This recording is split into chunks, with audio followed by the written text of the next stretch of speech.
Selamat pagi, salam sejahtera. Ini satu lagi isu yang paling menarik diperoleh oleh kita dan mungkin mengejutkan SPRM. Manakan tidak, bayangkan hanya mencetak buku tentang sawit telah menelan belanja hampir 4 juta. Ini tidak masuk akal menurut seorang menteri atau ahli parlimen. Dan SPRM digesa untuk menyiasat perkara ini. Wah, 4 juta itu bukan sedikit. Tapi 4 juta digunakan di menelan belanja 4 juta untuk mencetak buku tentang sawit. Ini perlu disiasat oleh SPRM. Hari ini, Teresa Kok, PH Seputih, mempersoalkan bagaimana kos percetakan buku yang diedarkan kepada semua sekolah boleh mencecah hampir 4 juta dan menggesa agar ia diaudit. Saya amat setuju dengan apa yang dicadangkan, digesa oleh Teresa Kok ini, yaitu untuk supaya satu audit dibuat. Saya fikir perkara ini harus menjadi kebiasaan kepada semua menteri ataupun semua perbelanjaan yang ada di Malaysia. Mestilah diaudit. Jangan sampai duit diguna tanpa diaudit. Masalahnya apabila tak diaudit, maka berlaku penyelewengan, berlaku penggunaan suka hati, berlaku ketirisan yang entah ke mana duit tersebut. Jadi perlu diaudit. Saya sangat setuju kalau perkara ini diaudit oleh audit dalaman ataupun audit luaran ataupun disiasat terus oleh SPRM. Manakan tidak, jumlahnya bukan sedikit dan jumlahnya pula menggunakan duit kerajaan, duit rakyat. Yang mana kalau ketirisan berlaku, duit itu boleh disalurkan untuk perkara yang lebih baik lagi. Kementerian Perdagangan dan Komoditi digesa menjalankan audit terhadap percetakan buku Mari Kenali Sawit untuk versi sekolah menengah dan rendah yang dilihat menelan belanja besar dan tidak masuk akal. Teresa Kok berkata, sebanyak 210,060 buku versi sekolah rendah dan 62,475 buku versi sekolah menengah telah dicetak dengan masing-masing berharga RM13.30 dan RM19.30 seunit dengan belanja hampir 4 juta ringgit. Yang berhormat tahu kos percetakan, sebab dalam PRU kita memang buat percetakan untuk publicity.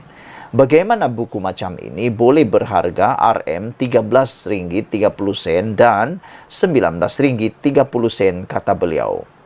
Menteri perlu buat siasatan dan audit untuk projek ini. Adakah buku-buku ini dihantar ke semua sekolah seluruh negara? Adakah buku ini dihantar ke pejabat pendidikan daerah PPD seluruh negara? Katanya ketika membahaskan Belanjawan 2023 peringkat jawatan kuasa di Dewan Rakyat. Menurutnya, perkara tersebut amat serius kerana melibatkan peruntukan Majlis Minyak Sawit Malaysia, iaitu dana daripada pemain industri yang juga pekebun kecil.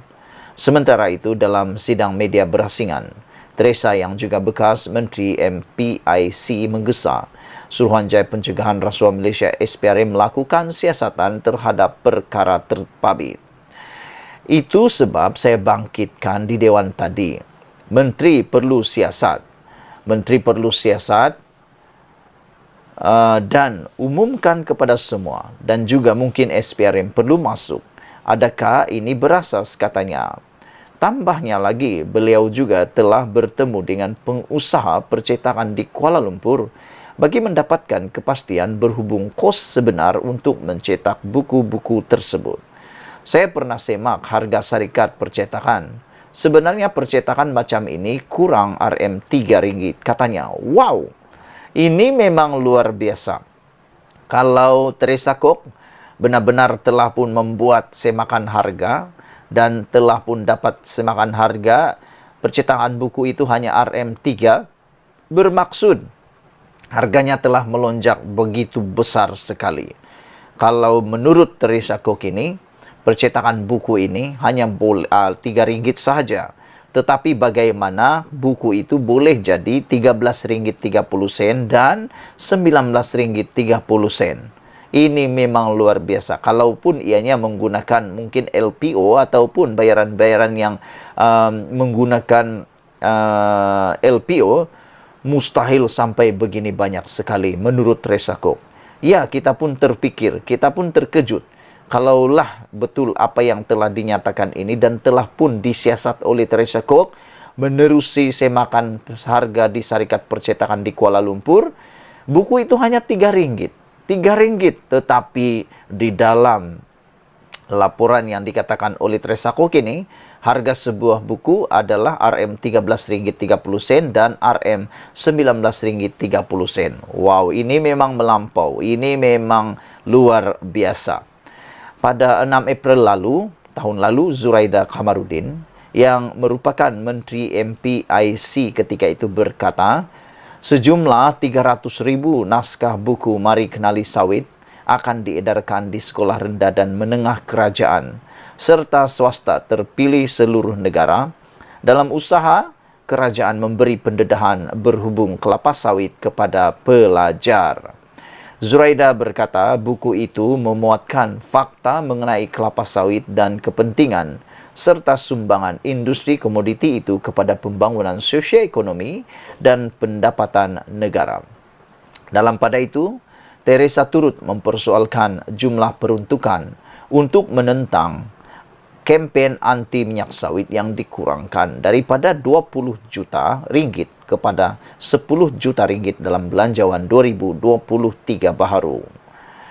Dengan pengurangan ini, bagaimana Malaysia nak lawan NGO dan mereka yang anti minyak sawit itu? Memandangkan sumbangan industri sawit yang besar kepada Malaysia, ia sekurang-kurangnya patut ditambah RM30 juta, kata beliau. Sementara itu, Timbalan Menteri Perdagangan dan Komoditi Siti Aminah Aching menyambut baik gesaan Kok berkenaan kos penerbitan dan pengedaran Mari Kenali Sawit dan berkata kementerian akan mengambil tindakan sewajarnya. Berkenaan peruntukan untuk menentang kempen anti minyak sawit, Siti Aminah berkata kementerian meminta lebih 20 juta tetapi hanya 10 juta diluluskan. Beliau menggesa Menteri Kewangan mempertimbangkan lebih banyak peruntukan untuk menentang kempen anti minyak sawit. Saudara-saudara sekalian, inilah dia satu pendedahan yang amat luar biasa. Apabila buku tentang sawit telah mencecah hampir 4 juta yang tak masuk akal, SPRM digesa untuk membuat siasatan. Sekian dulu untuk kali ini. Jangan lupa tinggalkan komen Anda, tekan butang subscribe. Kita jumpa lagi. Bye-bye.